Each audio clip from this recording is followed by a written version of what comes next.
चरित्रलाई शङ्का लागिराखेको रहेछ एकजना मान्छेसित यसको सम्बन्ध छ भन्ने लागिराखेको रहेछ। धेरै एक दिन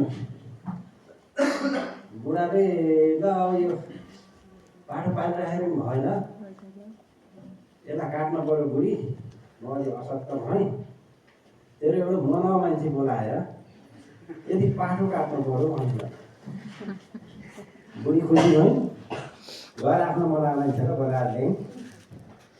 पाठो काटे, बुढो सुतेको छ बाहिर, अनि सबैलाई सुताए। सबैलाई सुताएर गएर त्यो भित्र झुन्डाउनु चलाउनुहुन्थ्यो फेरि ऐनामाथि। ऐनामाथि सबैलाई राखेँ, गएर बुढाबुढी माथि आएको।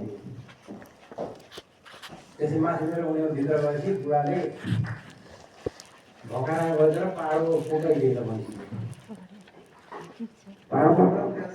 पाडो मगाउँदाखेरि ए बुढी पाडो त्यहाँ घरमा गुदी पर्छ, कता भैँसी हो कि के हो जातो भनेर बुढाले भनेछ। बुढी भित्र निस्किएर भकारातिर गयो पाडो बन्द। बुढो उठे तर भित्र गयो, त्यो मनाउ मान्छे त भित्र छ, माथि काट्दैथ्यो। त्यहाँ त सपेटो निकालेछ, त्यो खुरातिर हाड मुखा कोचारिदिएछ। कोचारिदिएपछि त त्यसको उपाय भएन, सिद्धो भयो। बुढो आएर बाहिर सुतेछ, त्यहाँबाट बुढी उताबाट पाडो बनाएर आएछ भने भित्र खाकी खुकी गर्थे। खेल बुढी जातो बिराम भएरै सन्च छैन रे भने त भित्र गएर हेर्दा त ए बुढा यहाँ त सपेटो मुखा हालेका छन्, मान्छे त छैनन् हुन्छ। है तेरिको बर्बाद हो, त्यही ढाक भने त।